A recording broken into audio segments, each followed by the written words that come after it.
बैठ गए ध्यान लगाने, 20 साल से ध्यान लगा रहे हैं, कुछ नहीं हुआ। ये देखो कई साल से ध्यान लगा रहे हैं, आपने भी लगाया होगा, हो क्या रहा है? एक बात बताइए, हुआ क्या? हुआ क्या? Relax feel, relax feel. आप कुछ देर के लिए रिलैक्स हो जाता है। अरे तो रिलैक्स तो आप भूखे रहिए, जब भोजन करते हो तो उस समय रिलैक्स फील हो जाता है जी। सोने के बाद उठते हो तो रिलैक्स फील करते हो क्या? अगर साधना के बाद ही वही हो रहा है, आप शरीर सुख में पड़ गए, आपको समझ में नहीं आ रहा है, वो शरीर की सुख है, आत्मिक सुख से आप भटक गए। क्योंकि जब आप करोगे तो शरीर को ही सुख मिलेगा, करने से अपने आप को छुड़ाना है। बेईमानी करते हैं, वैभव बढ़ता है, शुरुआत में बड़ा अच्छा लगता है, लेकिन बाद में उसी से जीवन नर्क हो जाता है, क्योंकि उस वैभव को बढ़ाने में अनेक लोगों का श्राप लगा है। वही गाड़ी, वही बंगला आपको दुख दे रहा है, जिसको बनाने के लिए आपने अनेक लोगों को लूटा, वही बंगला, वही गाड़ियां, वही बच्चे पीड़ा देने लगे। अब उस बच्चे को सुधारने के लिए अनेक लोग दौड़ रहे हो क्या? अनेक, क्योंकि उसको कोई नहीं दुनिया में पैदा हुआ है सुधार दे। क्यों नहीं सुधार पाएगा? क्योंकि अनेकों लोगों की बद्दुआ आपके वैभव में है, और उस वैभव से व्यवस्थाएं खरीद के अगर परिवार खा रहा है, उपयोग कर रहा है, तो जैसा खाओगे अन्न वैसा होगा मन। और आज इसीलिए माता पिता का भी बच्चे अपमान कर रहे हैं, क्योंकि एक बेईमान का इज्जत बेईमान भी नहीं करता। ध्यान से समझिएगा, आज के 20 साल पहले लोग माता पिता के सामने बोलने से घबराते थे, नहीं घबराते थे। आज माता पिता बच्चों से बात करने में घबराते हैं, डर लगता है कुछ बोल न दे, डांट न दे। क्यों ऐसा हुआ? क्यों हुआ? उसके पीछे क्या रहस्य समझ पाए लोग? नहीं समझ पाए।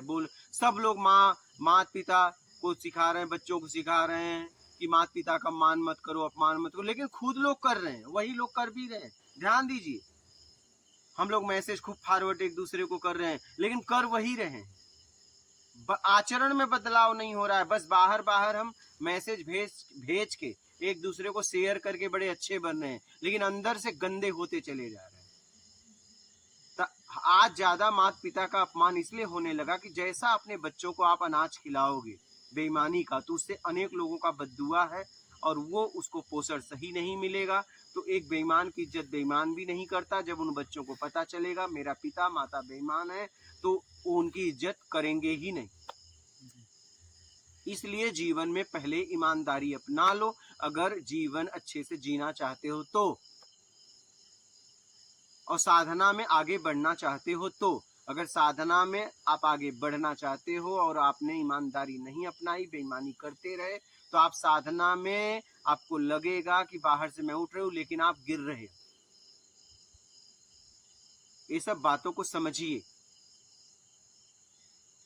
गुरुजी, जैसे कई लोग है ना सत्संग मतलब ध्यान में बैठते हैं, जैसे कई लोग है ना चक्रों के ध्यान कराते हैं, कई मंत्रों की ध्यान कराते हैं, सब कुछ करते हैं, लेकिन मन तो इधर उधर डोलता है, रहता ही नहीं है। फिर है ना शरीर में कहीं ना कहीं दर्द उठ जाएगा भयंकर।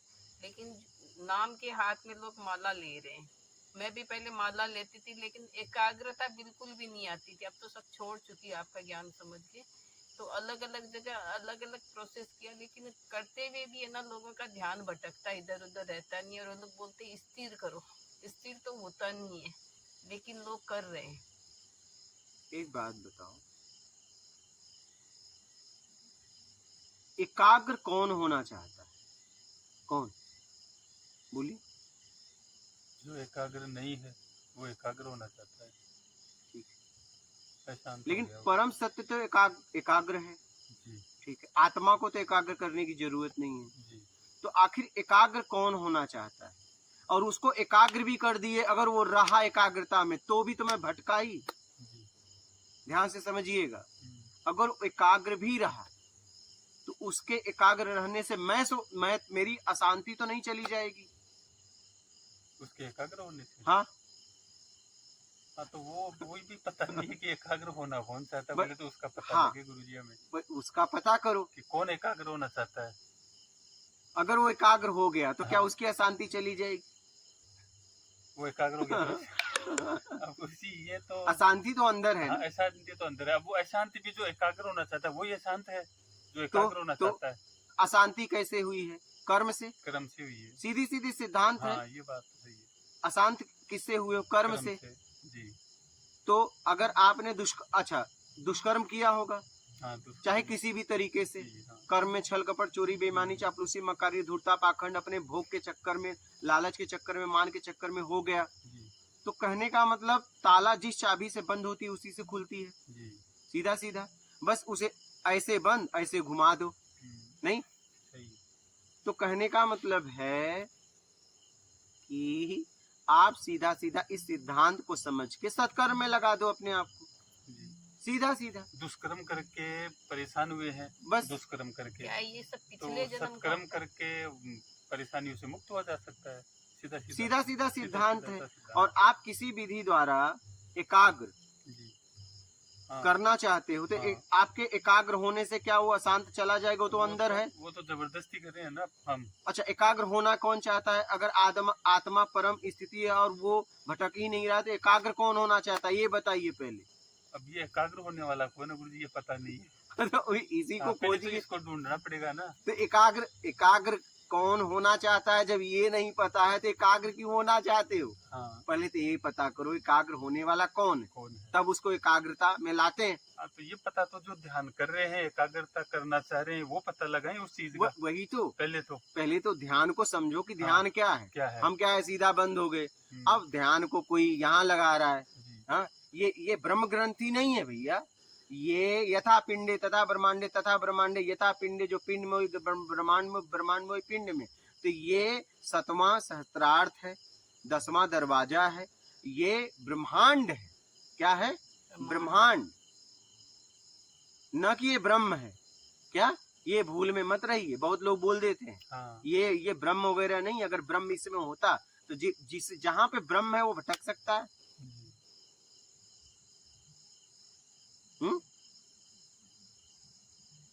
यही लास्ट बता रहे हैं। नहीं, वही ये लास्ट खुलेगा। ये कब कैसे खुलेगा? दुष्कर्म करके बंद हुआ है, सत्कर्म करके खुलेगा। सीधा सीधा सिद्धांत है। इसको सिद्धांत को समझो और आगे बढ़ो। गुरुजी, इसके बाद भी कुछ है क्या? किसके बाद? ये खुलने के बाद भी? ये खुलने के बाद, ये खुल गया तो खत्म हो गया।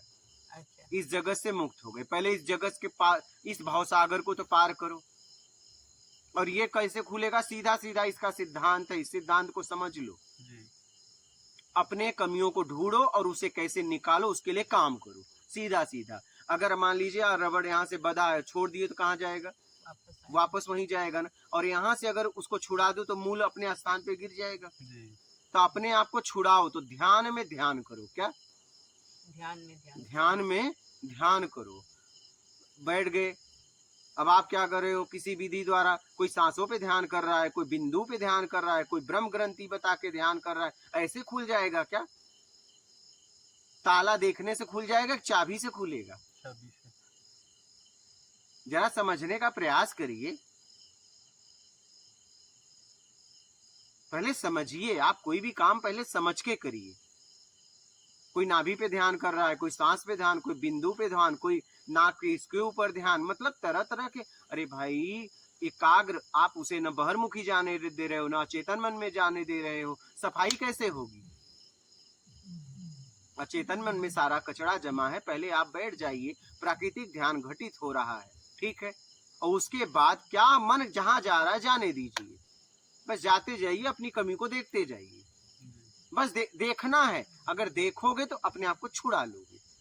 जैसे कोई मशीन बिगड़ी है, कहाँ बिगड़ी, अगर ये देख पाए तो फट से समझ जाओगे कौन सा पार्ट्स इसमें लगेगा। उस दुकान पे जाओगे, कहोगे भैया मुझे ये पार्ट्स दे दो, ये सामान दे दो और मैं इसे फिट करूंगा। बात समझ रहे हो?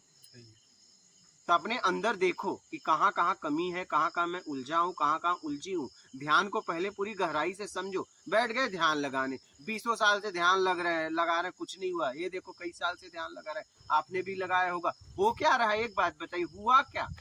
हुआ क्या? Relax feel, relax feel. आप कुछ देर के लिए रिलैक्स हो जाता है। अरे तो रिलैक्स तो आप भूखे रहिए, जब भोजन करते हो तो उस समय रिलैक्स फील हो जाता है जी। सोने के बाद उठते हो तो रिलैक्स फील करते हो। क्या अगर साधना के बाद ही वही हो रहा है? आप शरीर सुख में पड़ गए, आपको समझ में नहीं आ रहा है। वो शरीर की सुख है। आत्मिक सुख से आप भटक गए, क्योंकि जब आप करोगे तो शरीर को ही सुख मिलेगा। करने से अपने आप को छुड़ाना है, और करना भी प्राकृतिक है। जिसमें कर्ता का भाव ना आए वो साधना करनी है। बात समझ रहे हैं? जी सही है। जिसमें कर्ता का भाव ना आए, और किसी को पकड़ना नहीं। ये तो इतना पकड़ के कम परेशान हो क्या, और किसी को पकड़ना है? छोड़ना है। क्या? छोड़ना है। अपने को पहचानना नहीं है। पहचान में जो आसक्ति बनाए उस आसक्ति को समाप्त करना है। हम तो अपने आप में आ ही जाएंगे। अपने आप को क्यों पहचानना? क्या मुझे भी अपनी नाम बताने के लिए मुझे चिल्लाना पड़ेगा मैं ये हूं? मेरी पहचान के लिए मुझे सब छोड़ना है। क्या? बस खत्म बात। एकाग्र हो जाओ। अरे कौन अच्छा एकाग्र होना चाहता है बताइए? कौन होना चाहता है? आत्मा तो अजर है, अमर है, पवित्र है, कहते हो अशुद्ध होता ही नहीं। तो एकाग्र कौन होना चाहता है फिर? बताइए। नहीं बताइए। लोग कहते हैं एकाग्र हो जाओ, एकदम ध्यान लगा के स्थिर कर दो। कौन स्थिर होना चाहता है? बोलो, स्थिर कौन होना चाहता है? माला बड़ा ध्यान से नहीं, आप लोग इतने दिन से साधना कर रहे हो, आप बताओ। चलो इसका जवाब आप दो। स्थिर कौन होना चाहता है? मन अरे मन तो तुम्हारे द्वारा चलता है, वो कैसे स्थिर होगा? तुम मन के द्वारा तुम हो, तुम्हारे द्वारा मन है। हमारे द्वारा मन है। फिर वो तो शरीर का सिस्टम की व्यवस्था है। वो तो सिस्टम की व्यवस्था है ना। मोबाइल में एरो भागता है कि उसे भगाते तुम हो? एक तरफ भगा रहे हो, एक तरफ कर रहे हो एरो को स्थिर कर दो। वो तो तुम खोल दो भी तो भी स्थिर रहता है। अब चाहिए में काम करता है, खोलने के बाद भी देखो स्थिर रहता है। जी लेकिन जैसे जैसे चाहिए वो भागता है। तो ये एरो, कंप्यूटर में एरो रहता है तो वो सिस्टम की व्यवस्था है। उसको हटा दोगे तो काम हैंग हो जाएगा। और आपसे मन है, आप क्यों नहीं समझते मन को रोकना चाहते हो? लोगों ने पढ़ा दिया, तुम पढ़ लिए मन को रोको, मन को। अरे कभी रुकेगा ही नहीं, और उन्हें पता है रुकेगा नहीं, हमें हमारे पास आता रहे। मन कभी रुकता है क्या?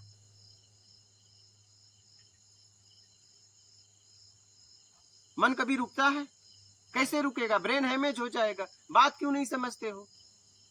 मोबाइल में एरो रुक जाए, कंप्यूटर में एरो रुक जाए तो क्या होगा? हैंग हो जाएगा। इतनी समझ है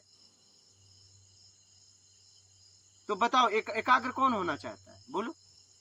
एकाग्र गुरु जी जो अशांत हो गया, हमारा जिसे अपन जीव कह सकते हैं। जीव, हाँ। जीव है ना, जो हाँ जो आत्मा था, हाँ। लेकिन ऐसे कर्म करके विकार रहित, विकारों जैसे कर्म करके, राग द्वेष हाँ। करके, जो विकार जिसे कहते हैं ना, हाँ। विकारों का कर्म करके आत्मा से वो जीवात्मा हो गया। हाँ। आवरण चढ़ गया उसके हाँ। उसके ऊपर। अब वो इतना परेशान हो गया अपने कर्मों से कि वो मुक्त होना चाहता है। तो कर्म से ही होगा ना। कर्म। चलो मैं एक आपसे बात पूछता हूँ, एकदम सच्चाई से ईमानदारी से जवाब देना। जी हाँ, ईमानदारी से। अगर आपको कोई लूट ले, जी हाँ हाँ ठीक है, और सारा धन आपका खा ले, जी और बाद में रोज मंदिर में पूजा करे, ऐसे व्यक्ति को आप माफ कर दोगे? मंदिर में पूजा करेगा? हाँ। नहीं, मैं तो कैसे करूंगा? नहीं करूंगा। ठीक है। एक व्यक्ति आपको लूट ले जी और वो खा पी ले, जी जब उसे समझ आए तो आपसे माफी मांगे और जीवन अपना सत्कर्म में लगा दे, जी तो क्या करोगे? उसे माफ करोगे या नहीं? जीवन अपना सत्कर्म में लगा दे। आपको लगा और लगे हाँ। कि नहीं, ये व्यक्ति को एहसास है और ये व्यक्ति अपना जीवन उन लोगों को लिए दे रहा है जिन्हें जानता भी नहीं, उनकी सेवा में लग गया। बताओ, उसे तो माफ किया माफ जाता है। कर दोगे। हाँ, उसने उस पैसे का दुरुपयोग नहीं किया ना, उसने उस पैसे नहीं, को आपके पैसे को खा गया, खा गया उसने। हाँ। उसने आपके पैसे को खा लिया, लुटा दिया, सब कर दिया। लेकिन बाद में जब उसकी समझ आई तो आपके आया चरणों में माफी मांगा, लेकिन फिर भी आप माफ तुरंत नहीं करोगे। लेकिन उसके बाद वो गया आपसे माफी मांग के और लग गया सत्कर्म में। कुछ दिनों के बाद आपको खबर लगी कि वो व्यक्ति अपने जीवन को सत्कर्म में लगा दिया, निष्काम सेवा में लगा दिया, तो आप क्या करोगे? उसको माफ कर देंगे उसको। हाँ, भैया वो दिल हो जाएगा ना, मन हो जाएगा ना। हाँ, कि इसने कोई उस पैसे तो ये ध्यान करने से, ये करने से एकाग्रता नहीं आने वाली है, अशांत जीवन नहीं जाएगा। अपने आप को धन से, तन से, ज्ञान से अपने आप को सत्कर्म में लगाओ, तब कुछ होगा। बात समझ में आ गई? आ गई पूरी तरह? माल छान लिए हो और बैठ के एकदम मोक्ष हो जाएगा, जिंदगी में नहीं होगा। नहीं हो सकता। हजारों जन्मों तक साधना करो, कुछ भी नहीं होगा। सही। और इस सिद्धांत को समझो, मैं आपको एकदम आधार और बेस से सिद्धांत दे के समझा रहा हूँ, जी और ये प्रत्यक्ष सिद्धांत है। बात समझ रहे हो? जी तो इसलिए अपने आप को सत्कर्म में, सेवा में लगाते हो, अपने आप को समझने का प्रयास करो, और कैसे मैं निर्विकार हो जाऊं उसके लिए काम करो, पश्चाताप करो, लग जाओ पूरी तरह। जो एकाग्र होना चाहता है उसे मिटा दो। जी। क्या? हाँ, जो एकाग्र होना चाहता है, अशांत है वो, उसे मिटाना बस है। खत्म बात। न शांति न शांति, हाँ। बहुत हो गई शांति, बहुत हो गई अशांति, बस अब हो गया। नमस्कार। सही। बोलो, आप क्या बोल रही? गुरुजी मैं कबीर पंथ में थी ना, तो वहाँ जैसे सभी भक्तों को देखा और मेरे साथ खुद हुआ कि जब मैंने वहाँ नाम लिया तो वहाँ एड्रेस भी बता देते हैं ना मंदिर हाँ। वगैरह का या अच्छे स्थान का, धार्मिक स्थान का, तो बोलते हैं नाम खंड हो जाता है। और वहाँ पे जैसे लोग है ना, मतलब भक्ति खूब कर रहे हैं और गुरु जी को ही भगवान मान रहे हैं, और बोलते हैं वही है सारा सृष्टि करता धरता, वो तो रूप लेके आए हैं यहाँ पे, मनुष्य जन्म लिया उन्होंने। और वो है ना, उनको हर टाइम मतलब जाते हैं वहाँ, प्रणाम भी करते हैं उनके स्थान पे, जबकि वो अपने स्थान पे नहीं है लेकिन वो जाते हैं।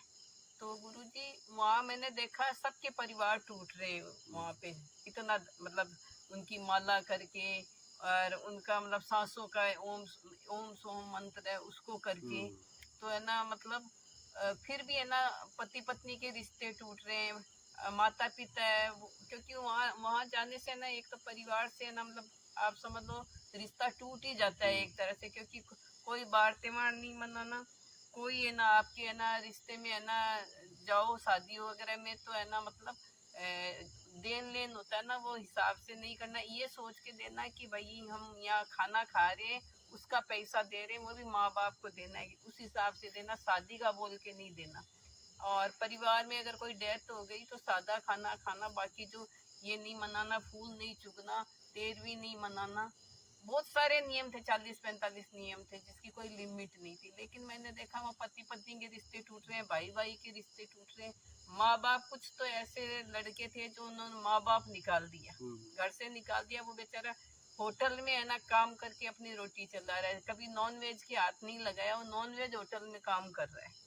तो ये विडम्बना वहाँ देखी मैंने कि यहाँ मतलब जब भगवान है तो इतने कष्ट क्यों? बोलेंगे तो बोलेंगे ये आपका प्रारब्ध था इसलिए कष्ट है, मालिक दया करेंगे। जब प्रारब्ध ही भोगना है तो तुम्हारे पास क्यों है?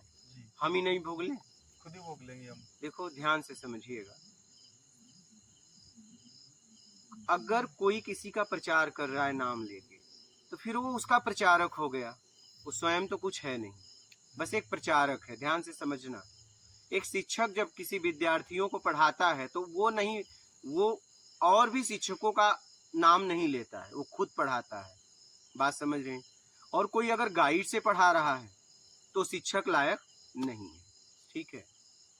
अगर कोई स्वयं का ज्ञान नहीं बोल पा रहा है, किसी और के सहारे ज्ञान दे रहा है, तो प्रचारक है। बात समझ रही हैं? और कबीर जी ने सीधा बोला है समभाव समदृष्टि। क्या बोला है? समभाव समदृष्टि। उन्होंने मानवता पे जोर डाला है। क्या? किस पे? मानवता पे। और उनके घर पे कोई भी आता था तो वो स्वागत करते थे, उसकी सेवा करते थे। यहाँ तक बोला गया है कि अतिथियों को भोजन करा के फिर भोजन करते थे, उतने गरीबी में भी, और वो आवरण नहीं देखते थे। बात समझ में आ रही है? और उनका नाम लेके अगर कोई उनके बारे में बोल रहा है, तो प्रचारक हुआ, नहीं तो वो अपना बोलता। बात समझ रहे हो? मतलब वो उस स्थिति पे पहुंचा नहीं। तो जितने महापुरुष हैं उन्होंने मानवता पे जोर डाला है। और रही बात नाम की, तो ये शरीर का नाम है, ये शरीर ही जल जाएगा तो नाम कहाँ रहेगा? क्या? और जो है इसके अंदर वो है बेनाम। क्या? तो बेनाम हो जाओ। कितने नाम तो मिल रहे हैं, और नाम क्यों ढो रही हो? क्या करेंगे नाम लेके? जिसका नाम रखा जा रहा है जब वही नहीं रहेगा तो नाम खंड हो चाहे अखंड हो, क्या करेंगे लेके? समझ रहे हैं? पता नहीं कितने शरीर का कितना शरीर बदला, कितने नाम मिले, नहीं। इसलिए नाम के चक्कर में मत पड़ो, काम के चक्कर में पड़ो। अपने अंदर मानवता लाओ, सेवा करो, निष्काम सेवा करो। ठीक है, बोला गया कर्म ही पूजा है। क्या? कर्म ही पूजा है। जितने महापुरुष हुए, चाहे कोई भी, उन्होंने एक ही बात कहा, सबसे प्रेम करो। और एक बात, जीवन में भूखे को भोजन, प्यासे को पानी, और कोई मार्ग पूछे तो चाहे कोई भी हो, यहाँ तक कहा गया शत्रु भी हो तो बता देना। क्या? शत्रु भी हो तो बता देना। और रास्ते पे पेड़ के नीचे कभी गंदगी मत करना, क्योंकि पता नहीं कौन कौन उस रास्ते से जा रहा है और कौन कौन आके उस पेड़ के नीचे छा लेगा। ये बात का विशेष ध्यान रखना। पहले तो मानवता को जागृत करो। या तो हम देवता प्रवृत्ति में चले गए, या तो राक्षस प्रवृत्ति में चले गए। पर हम मानव होने के बाद पशुओं की तरह जी रहे हैं। बस अपना देखना है, अपना देखना है। बात समझ रही है? वहाँ से मैंने छोड़ दिया तो सब बोलते हैं कि ये तो ना वो गुरु विरोधी हो गई। गुरु क्या है? गुरु शब्द है, शरीर नहीं।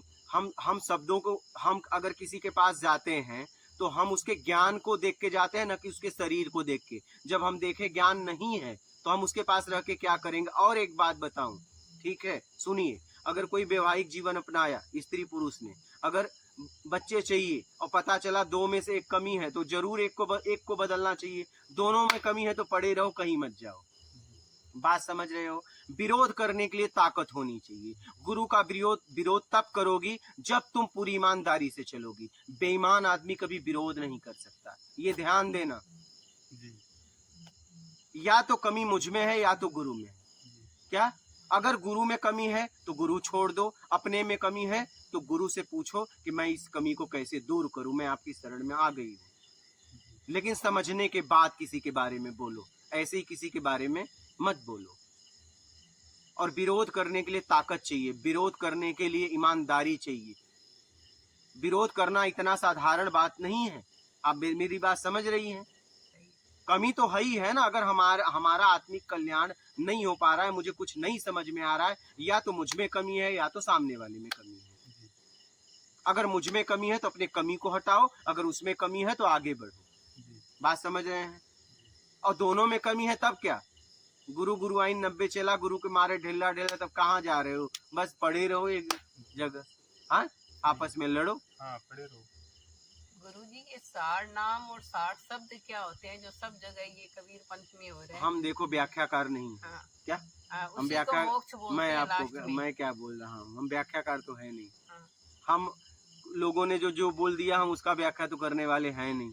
बात समझ रहे? मैं सीधा सीधा आखिरी मार्ग बता रहा हूँ, ठीक। और ये भी मेरा नहीं है, मुझे मिला है, ठीक है। मैंने साधना की, मैंने तपस्या की, और मैं भ्रमण किया 2011 से 20 तक। मुझे ये मार्ग मिला आप लोगों के लिए। मैं सीधा मार्ग बता रहा हूँ। इस मार्ग में मैं भी नहीं हूँ।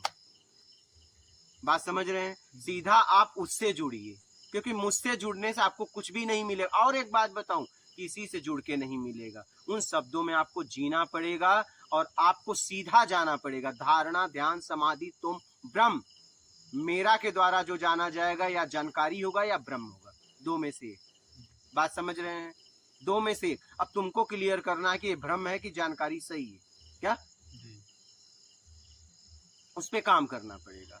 तो धारणा, निर्विकार होने के लिए धारणा बनाइए, उस पे काम करिए। धारणा, ध्यान अपने आप घटित होगा, ठीक है। अपनी कमियों को देखते रहिए। धारणा, ध्यान, समाधि, अपने आप पीड़ा की स्थिति आएगी। जैसे एक स्त्री गर्भ को धारण करती है और उसके बाद ध्यान गर्भ पे लग जाता है, एक समय ऐसा आता है वो ऐसे अथाह पीड़ा से गुजरती है, बाद में उसके बच्चों का जन्म होता है और वो माँ बन जाती है और उसके स्तन से दूध आ जाता है। वैसे ही कोई भी साधक धारणा बनाता है और धीरे धीरे धीरे विकारों से मुक्त होने के लिए काम करता है, और फिर धीरे धीरे धीरे धीरे, जैसे वो माँ बच्चों के लिए भोजन सोच समझ के करती है और वो आहार बच्चों को भी मिलता है। बात समझ रही? वैसे ही साधक अपनी कमियों को निकालता रहता है और ध्यान पूरी तरह घटित हो जाता है, तो वो समाधि की स्थिति आती है और आखिरी में वो ऐसे पीड़ा से गुजरता है, सब कुछ खत्म होते हुए देखता है, और बाद में उसके अंदर से विकार निकलते हैं, जैसे यहाँ पे गर्भ से बच्चे निकले। बात समझ रहे हैं? और जब पूरी तरह विकार निकल जाता है और उसे फिर ज्ञान हो जाता है और तृप्त हो जाता है, जैसे माँ तृप्त हो गई, इतना पीड़ा के बाद भी तृप्त हो गई। और बताऊं, बच्चों के लिए जब गर्भ से बच्चों का जन्म होता है तो उस माँ को दुनिया का कुछ भी दो, उसके सामने कुछ भी नहीं है। वैसे ही जब आत्मज्ञान होता है तो उसके सामने पूरी सृष्टि में कुछ भी नहीं। बात समझ रहे हैं? तो ज्ञान देने वाला अपना खुद का ज्ञान बांटता है। बात समझ रही हैं? वो किसी के नाम से नहीं बांटता, और नाम से बांट रहा है तो वो नकल किया है, फिर वो ज्ञानी कहाँ है? वो गया ज्ञानी कैसे हो सकता है? अब तो दूसरे का ज्ञान है, दूसरे का अनुभव वो बांट तो रहा है, जानकारी बांट रहा है। प्रचार कर अच्छा, रहा है उस जानकारी से खुद नहीं क्यों पहुंचा? और खुद पहुंच गया तो अपने तरीके से बताता, उसका क्यों नाम ले रहा है? जी। सही है। मतलब उसे मालूम नहीं है, बस उस पे भरोसा करके लोगों तक पहुंचा रहा है। इसका भी दोष लगता है, उसका भी पाप लगेगा। एक शिष्य बनाने पे अगर उसका आत्मिक कल्याण नहीं हुआ तो गुरु को 100 गौ हत्या का पाप लगेगा, शिष्य को नहीं। किसको? गुरु को, क्योंकि शिष्य तो अबोध है, भटका है, दुष्कर्मी है, तभी तो आपके पास आया। जी। वो नासमझी है, जी। उसके अंदर छल कपट चोरी बेईमानी चापलूसी मकारी धूर्ता पाखंड कूट कूट के भरा है। यह आपको पहचानना चाहिए। जी। मेरी बात समझ रही हैं? ये जो लाइन में लाखों को बना रहे हैं ना शिष्य, पता नहीं इनका क्या होगा। जी। यहाँ तक शिष्यों का नाम भी इन्हें नहीं पता। जिन माँ को अपने बच्चों का नाम नहीं पता हो, उन माँ को आप क्या बोलेंगी? बोलिए। ये तो पशुओं वाली हाल हो गई, हर साल बच्चे पैदा करो छोड़ दो, पैदा करो छोड़ दो। अगर आपके करोड़ों शिष्य। कोई माँ बाप हो, आप सोचिए कोई माँ बाप हो, अगर उन माँ बाप को अपने बच्चों को नाम नहीं मालूम हो तो ऐसे माँ बाप को आप क्या कहोगे? चलिए, क्या कहोगे? बोलिए। क्या नाम दें उनका? तो गुरुजी ये क्या जो बताएं? लाखों को दीक्षा दे रहे हैं ना, पता नहीं इनका होगा क्या? ये इन्हें परिणाम का भी पता है, ऐसा नहीं है। मन जानत है मन मानत नहीं, जो अज्ञानी है वही ज्ञानी है, जो ज्ञानी है ज्ञानी है, ज्ञानी नहीं तो अज्ञानी नहीं हो सकता, अज्ञानी नहीं तो ज्ञानी नहीं हो सकता। यह मन बुद्धि है, पागल है। इस सब बातों को समझिए। और ऐसा नहीं कोई शब्द बोल दिया तो हम उसकी व्याख्या करेंगे। हम आपको सीधा मार्ग बताएंगे कि हम उनके बारे में बोलने के लिए निकले हैं? हम आपसे बात करने निकले हैं, हम सीधा बात करते हैं। क्या बीच में कोई नहीं, हम तीसरे को नहीं लाके खड़े करते। बात समझ रही है? हम मार्ग भी ऐसा बता रहे हैं, तुम जानो वो जानो, हम नहीं है उसमें। हमारे काम में तीसरा नहीं आता। मेरी बात समझ रही है? सही है। क्योंकि मैं किसी का प्रचारक नहीं हूं। मैं पहले काम करके उस स्थिति पे पहुंचा और उसके बाद मैं ज्ञान दे रहा हूं। और ये सीधा सरल ज्ञान, एक भी शब्द इधर उधर इसके नहीं किया जा सकते, क्योंकि मेरा नहीं है, ये आप लोगों के लिए मिला है। और ये प्रत्यक्ष मार्ग है, इसको अपना के अपना आत्मिक कल्याण करो। बात समझ में आ रही है? आपको आ रही है? जी। और कोई संशय हो तो बोलो, बोलो। और कोई प्रश्न है?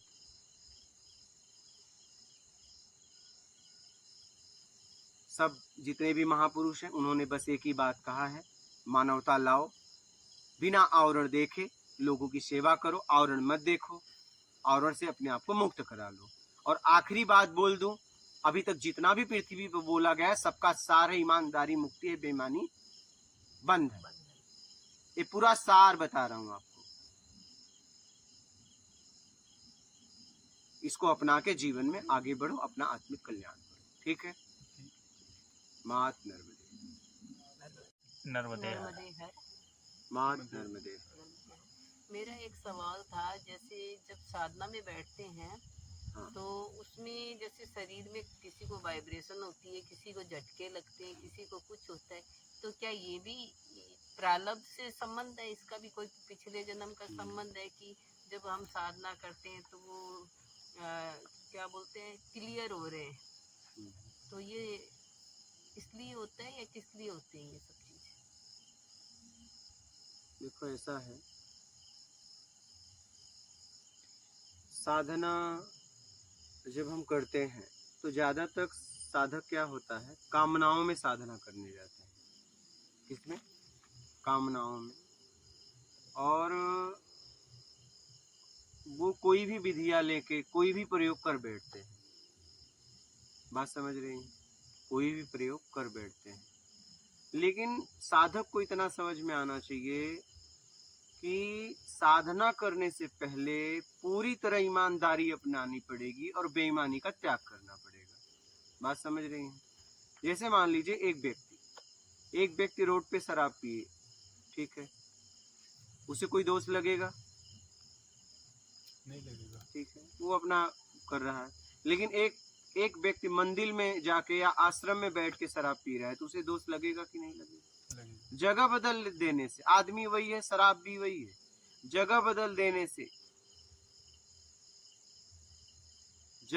देने से दोष लग गया। बताइए, शराब वहां भी पी रहा था, यहाँ भी पी रहा है। ध्यान दीजिएगा।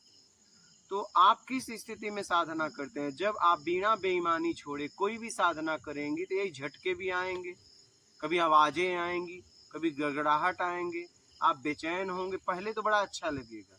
क्या लगेगा? पहले बड़ा अच्छा लगेगा, कुछ हो रहा है, लेकिन नहीं, तकलीफ हो रही है, आपको अभी समझ में नहीं आ रही है, बाद में समझ में आएगी। देखो ना, जीवन में आज जितना हमने एकत्रित किया, आज हमें उसी से तकलीफ हो गई, लेकिन वो तब नहीं समझ में आई, लेकिन अब आ रही है। ना किया होता तो, लेकिन उस समय करने के लिए व्याकुल थे। ध्यान देना, उस समय अगर नहीं कोई करने देता तो आपका शत्रु हो जाता। करने के लिए व्याकुल थे। क्या होता है, साधना करने से पहले आप पूरी तरह ईमानदारी अपनाइए, बेईमानी का त्याग करिए, तब किसी साधना का शुरुआत करिए। और साधना कोई भी करिए तो अपने व्यक्तिगत अस्तित्व को मिटाने के लिए, जिससे आपको अशांति है, अपने आप को पहचानने के लिए नहीं। क्या? अपने आप को पहचानने के लिए नहीं, अपनी पहचान मिटाने के लिए, जो बना के मैं थक गई। हाँ, अपनी पहचान नहीं करनी है आपको। अपने मूल तक आप तभी पहुंचेंगे जब आप अपना परिचय में जो आसक्ति है, उस आसक्ति को मिटाएंगे। परिचय में जो बंधन है, उस बंधन को मिटाएंगे। परिचय में जो मोह है, उस मोह को मिटाएंगे। अपने अहम भाव को गिराएंगे। साधना करने से पहले नियम संयम का ध्यान दीजिए। कोई भी साधना करिए, किसी भी मार्ग से आप जाइए, भक्ति मार्ग से जाइए, ध्यान मार्ग से जाइए, योग मार्ग से जाइए, ज्ञान मार्ग से जाइए, किसी भी मार्ग से जाइए, तो इसका आप विशेष ध्यान दीजिए कि ईमानदारी अपनानी है। क्या करनी है? ईमानदारी अपनानी है और पूरी तरह बेईमानी का त्याग करना है। तब आप साधना का शुरुआत करिए। अगर आप ये नहीं करेंगे, शुरुआत में अगर आप नहीं अपनाएंगे, तो कोई भी आप साधना करेंगे तो धीरे धीरे आप अशांत, आपका जीवन हो जाएगा और आप ग्रसित होते चले जाएंगे, पीड़ा में होते चले जाएंगे। शुरुआत में बड़ा अच्छा लगेगा। देखो ना,